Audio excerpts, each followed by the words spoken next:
Understanding Fishing Reel, a guide for English learners.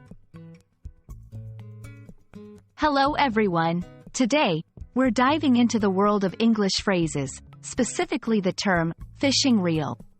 This is a common phrase that you might encounter in various contexts, especially when discussing outdoor activities. So, let's reel in some knowledge and understand what it means. A fishing reel is a mechanical device attached to a fishing rod. It's used in winding and stowing fishing line. There are different types of fishing reels for different types of fishing, like fly fishing, bait casting, and spin fishing.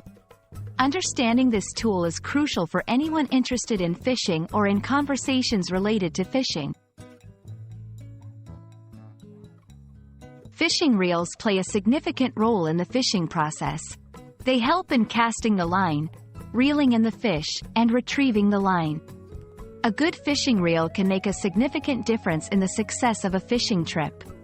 This is why many fishing enthusiasts spend time choosing the right type of reel for their needs.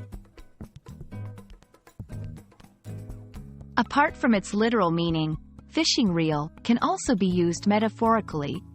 For example, someone might say they are reeling in a big opportunity, akin to catching a big fish. This metaphorical use adds a creative dimension to everyday language. I hope this video has helped you understand the meaning and usage of fishing reel in both literal and figurative contexts. Remember, language is not just about words, it's about the concepts and ideas they represent. Happy learning, and see you in the next video.